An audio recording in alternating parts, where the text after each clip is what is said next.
Até onde vai o limite de uma mãe quando o sistema falha?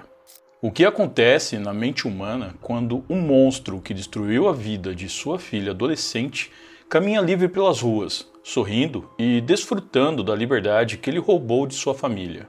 Um homem fez algo terrível com a filha de Maria del Carmen, e se não bastasse isso, ele ainda debochou de toda a situação. Maria decidiu que não deixaria isso barato e resolveu fazer justiça com as próprias mãos. Esse é um dos casos mais famosos da Espanha, em que uma mãe levada ao limite e insatisfeita com o sistema judicial decidiu resolver as coisas de outra maneira. Fala pessoal, tudo bem com vocês? Sejam bem-vindos a mais um vídeo aqui no canal. E no vídeo de hoje eu vou falar a respeito do caso Maria del Carmen, um caso que aconteceu na Espanha, onde uma mãe resolveu fazer justiça com as próprias mãos. Essa mãe, pessoal, inclusive ela é conhecida na Espanha como Mãe Coragem. Esse caso ele teve uma grande repercussão na Espanha, é um dos casos mais famosos que tem por lá. E hoje eu trouxe aqui para vocês todos os detalhes dessa história. Bom, e como vocês já sabem, se gostaram do meu conteúdo, deixa um like e um comentário que me ajuda muito aqui no meu trabalho. E se você puder, hype esse vídeo que me ajuda mais ainda. No mais é isso. Então, sem mais delongas, bora pro vídeo. De um lado, Maria del Carmen Garcia, uma mãe dedicada cuja vida girava em torno do bem-estar de seu lar e de seus filhos. Do outro, Antônio Cosme Velasco, um vizinho que escondia uma natureza predatória atrás de uma fachada de normalidade cotidiana. Ele era visto como um homem normal e acima de qualquer suspeita. Duas vidas destinadas a se cruzar de forma devastadora, não apenas uma, mas duas vezes. Para compreender todo o contexto desta história, precisamos primeiro retornar ao ano de 1998, quando a tranquilidade e segurança de uma pacata comunidade rural foi quebrada para sempre. Benerrussar era o típico vilarejo espanhol onde as portas das casas costumavam ficar destrancadas. Um lugar onde a criação dos filhos era compartilhada visualmente pelos vizinhos e a criminalidade violenta parecia algo distante, restrito às grandes cidades. A família de Maria del Carmen estava totalmente acostumada a essa rotina de tranquilidade. Eles buscavam uma vida simples, pautada pelo trabalho duro e pela esperança de dar um futuro digno aos seus filhos. Entre eles estava Verônica, uma jovem que, ao final dos anos 90, entrava na adolescência com seus 13 anos. Verônica era descrita por pessoas próximas como uma menina dócil, estudiosa e muito apegada à sua mãe.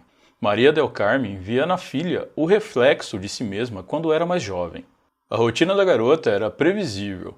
A escola, as tarefas de casa e as pequenas idas ao comércio local sempre que a mãe pedia. Nada indicava que o perigo habitava a pouquíssimos metros de distância. A poucos passos da residência da família vivia Antônio Cosme Velasco, um homem cuja presença no vilarejo era comum, mas que carregava traços de comportamento manipulador, observando silenciosamente a rotina dos moradores, esperando uma oportunidade propícia para agir e colocar em prática os seus pensamentos mais sórdidos. O dia 17 de outubro de 1998 era para ser como qualquer outro, mas foi nesse dia que o destino da família de Maria del Carmen mudou para sempre. Verônica, então com 13 anos, saiu de casa com uma missão simples: ir até a padaria local para comprar pão para sua família. Era um trajeto curto que ela já havia feito centenas de vezes, mas, no meio do caminho, Antônio Cosme Velasco, o vizinho que a observava há meses, a abordou. Armado com uma navalha, Antônio ameaçou Verônica, que ficou paralisada de medo. A garota foi arrastada à força para uma área isolada, um pinhal nos arredores do vilarejo, longe de qualquer pessoa que pudesse ajudá-la ou ouvi-la. Naquele lugar, Antônio forçou relações com Verônica sob ameaça constante. No entanto, os momentos de terror não terminaram com o ato físico. Antes de libertá-la, enquanto a menina chorava no chão, o agressor apontou a navalha para ela e exigiu um juramento. Ele a fez prometer que jamais contaria a ninguém o que havia acontecido ali. O homem olhou nos olhos da garota de 13 anos, dizendo que se ela contasse para alguém, ele iria atrás dela para tirar a sua vida. Com muito medo, Verônica jurou e voltou para casa disposta a manter esse juramento por receio do que poderia acontecer com ela ou até mesmo com a sua família. Nos dias seguintes, a mudança no comportamento de Verônica foi drástica, mas o medo a mantinha calada. Ela se isolou, parou de sorrir e o seu rendimento escolar despencou. O trauma era tão avassalador que a jovem tentou dar fim à sua própria existência 2 vezes nos meses subsequentes. Foi o início de uma longa e dolorosa jornada de tratamentos psicológicos e psiquiátricos. Maria del Carmen sabia que algo terrível havia acontecido com a sua filha, mas a verdade só veio à tona quando os exames médicos e o colapso emocional da jovem tornaram impossível esconder o segredo. Após Maria descobrir o terrível segredo que sua filha foi obrigada a guardar, ela foi até a polícia. A polícia iniciou as investigações imediatamente e foram atrás de Antônio para interrogá-lo. Como era de se esperar, Antônio negou completamente todas as acusações no início. Ele tentou alegar inocência e desacreditar o depoimento da vítima. Contudo, a ciência forense desempenhou um papel crucial no caso. A análise laboratorial detalhada das roupas que Verônica usava no dia do crime revelou vestígios de material genético. O confronto do DNA não deixou margem para as dúvidas. O perfil correspondia perfeitamente ao de Antônio Cosme Velasco. Com isso, a negação dele ruiu perante as provas físicas irrefutáveis colhidas pelos investigadores espanhóis. O julgamento de Antônio atraiu toda a atenção da comunidade local. Para a surpresa e indignação da família da vítima, o processo revelou uma face cruel por parte da sociedade da época. Alguns moradores questionavam a versão de Verônica. Eles diziam que era muito estranho a Verônica continuar indo para a escola depois de tudo o que havia acontecido com ela. Segundo eles, isso não fazia o menor sentido, pois se ela realmente tivesse sido vítima do que ela disse que foi, ela não conseguiria nem sair de casa. Apesar de tudo isso, da desconfiança de alguns moradores da vila, as provas científicas e o testemunho contundente de Verônica garantiram a condenação de Antônio.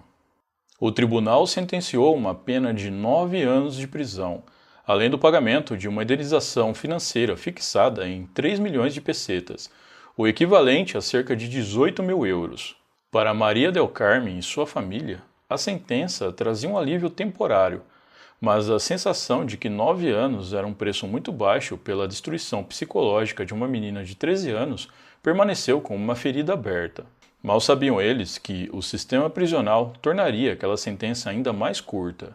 Os anos se passaram, mas para a família Garcia o tempo parecia ter parado em 1998. Verônica cresceu com muito trauma. Ela mesma declarou mais tarde que não se sentia mais viva desde o dia do terrível fato. As crises de ansiedade eram diárias, o medo de sair às ruas era constante, e a dependência de suporte psiquiátrico moldou a sua juventude. Maria del Carmen, por sua vez, ficou bastante deprimida. Ela vivia sob o efeito de fortes medicações diárias, consumida pela dor de ver a sua filha definhar emocionalmente dia após dia, sem conseguir devolver-lhe a alegria de viver. Em junho de 2005, o impensável aconteceu. Antônio não havia cumprido a totalidade de sua pena em regime fechado, mas o sistema penitenciário espanhol deu a ele um benefício de saída temporária de um dia, sem que a família da vítima fosse devidamente notificada ou protegida por uma ordem eficaz de restrição de distância. O homem pegou um transporte e retornou diretamente para o vilarejo de Benejúzar. Ele caminhava pelas mesmas ruas onde a sua vítima tentava seguir com a sua vida. Era por volta das 10h30 da manhã do dia 13 de junho. Maria del Carmen havia saído de casa para resolver pendências cotidianas e estava esperando o ônibus em um ponto localizado próximo a um posto de combustíveis, a meros 100 metros de sua residência. Em um bar que fica próximo ao ponto de ônibus, Maria viu Antônio entrando. Ela ficou paralisada por alguns segundos. Não podia acreditar que o homem que causou tanta dor à sua família anos antes já estava livre, desfrutando da liberdade a poucos metros de sua casa. O destino quis que os dois se cruzassem diretamente nesse bar, perto do ponto de ônibus. Em vez de demonstrar vergonha, remorso ou tentar se afastar para evitar causar mais dor à família, Antônio agiu com um grande cinismo. Ao avistar a mãe da menina que ele arruinou a vida, ele sorriu de forma provocativa e desdenhosa. Ele se aproximou e proferiu a frase que destruiria o restante de sanidade que Maria del Carme possuía. Como está sua filha? Aquilo não era apenas um cumprimento. Era um lembrete sádico do poder que ele exercera sobre a família, uma provocação direta que ressoou na mente daquela mãe como as antigas ameaças de que ele havia feito à filha dela antes de ser preso. Nesse exato instante, algo se rompeu definitivamente dentro de Maria del Carmen. Anos de dor acumulada, o sofrimento diário de ver a filha deprimida e o pavor eminente de que o agressor cumprisse as suas antigas ameaças desencadearam um surto avassalador. Tomada por uma fúria cega, ela caminhou até um posto de combustíveis a poucos metros dali. Ela comprou uma garrafa de plástico vazia e encheu com gasolina. Naquele momento, Maria não conseguia pensar em mais nada além de garantir que o que aconteceu com sua filha não se repetisse novamente. Maria del Carme retornou ao bar onde Antônio estava consumindo sua bebida. Sem hesitar, ela entrou no estabelecimento, aproximou-se do homem antes que ele pudesse esboçar qualquer reação de defesa e despejou todo o conteúdo da garrafa de gasolina sobre o corpo dele. Em seguida, com as mãos trêmulas, mas movidas por uma força incontrolável, ela acendeu o fósforo e o lançou contra ele. Em segundos, as chamas cobriram o agressor que, minutos antes, zombava do que havia feito com a filha de Maria.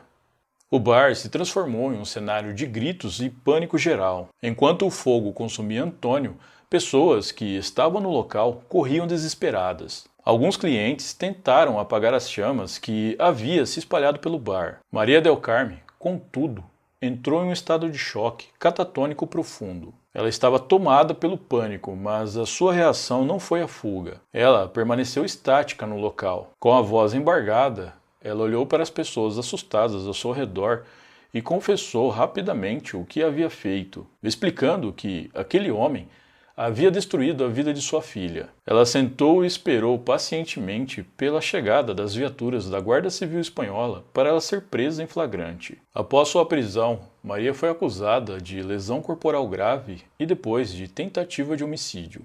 Antônio foi resgatado com vida, mas o seu estado era crítico. Ele foi transferido às pressas para a unidade de queimados de um hospital de grande porte, apresentando queimaduras graves de segundo e terceiro graus em mais de 60% de seu corpo. Ele sobreviveu por apenas alguns dias, vindo a falecer no hospital em decorrência das complicações e infecções causadas pelas queimaduras. Com a morte do agressor, o status jurídico de Maria del Carme mudou instantaneamente. Ela não enfrentava mais uma acusação de lesão corporal grave ou tentativa de homicídio. A investigação agora era formalmente por assassinato consumado. A notícia da morte do agressor pelas mãos da mãe da vítima se espalhou pela Espanha rapidamente. Quase que de imediato, a opinião pública se dividiu de forma acalorada. Para a grande maioria da população, que já estava indignada com a frouxidão do sistema judiciário espanhol, Maria del Carme não era uma criminosa, mas sim uma justiceira. Ela foi batizada pela imprensa e pelo povo como a Mãe Coragem. Várias pessoas saíram às ruas para protestar em favor dela. Devido à grande repercussão do caso, houveram inúmeros debates sobre ele. Juristas, psicólogos e políticos discutiam os limites da justiça e os perigos da justiça pelas próprias mãos. De um lado, as pessoas que estavam a favor da Maria diziam que o Estado havia falhado em garantir a segurança dela e de sua família. Do outro, pessoas que eram contra o que ela fez disseram que ela deveria ter acionado a polícia e aguardado o Estado fazer o seu trabalho. Em julho de 2009, Maria del Carme sentou-se no banco dos réus da Audiência Provincial de Alicante. A promotoria pediu uma pena rigorosa, argumentando que houve premeditação no momento em que ela se deslocou para comprar o combustível. O advogado de defesa, Joaquim Galante, focou inteiramente na saúde mental da ré.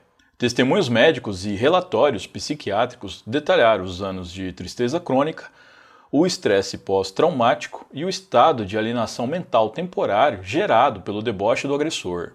Inicialmente, Maria foi condenada pela audiência a uma pena severa de 9 anos e meio de reclusão. A defesa não aceitou o veredito inicial e recorreu às instâncias superiores. Inicialmente, Maria foi condenada pela audiência a uma pena severa de 9 anos e meio de reclusão. A defesa não aceitou o veredito inicial e recorreu às instâncias superiores. Cerca de um ano depois, o caso chegou ao Tribunal Supremo da Espanha. Os magistrados do Supremo analisaram o caso e decidiram reformar a sentença. Com isso, a pena de Maria foi reduzida para 5 anos e meio de prisão. Essa redução da pena não acalmou os ânimos da população. Uma massiva campanha de coleta de assinaturas foi lançada em toda a Espanha, exigindo o perdão total do governo espanhol para Maria del Carmen Garcia. Milhares de cidadãos, comovidos com a tragédia daquela mãe, assinaram manifestos. Verônica, agora uma jovem adulta, tornou-se a voz pública da família, concedendo entrevistas emocionantes onde afirmava que a sua mãe agiu para protegê-la do monstro que continuava a aterrorizá-las. No entanto, a burocracia do Ministério da Justiça mostrava-se resistente em conceder o perdão.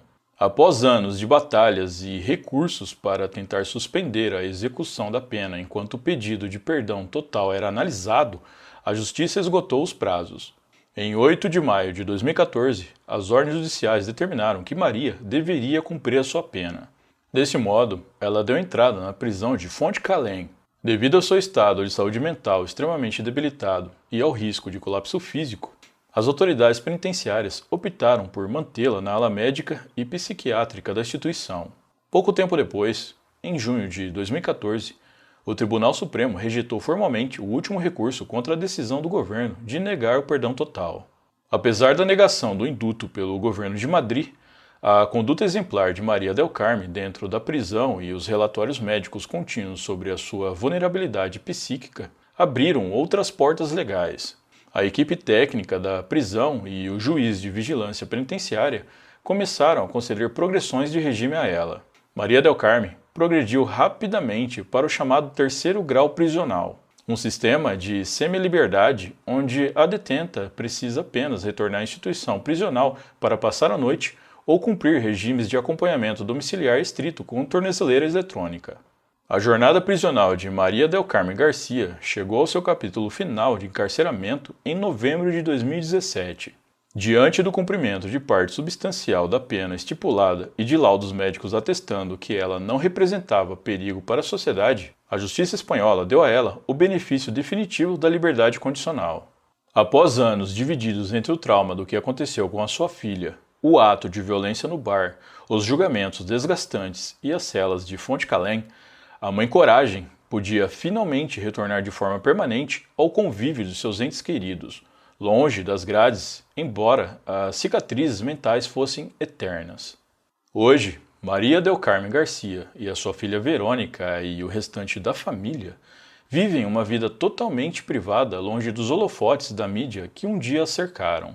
Elas buscam o anonimato e a paz que lhes foram roubadas em uma tarde de 1998.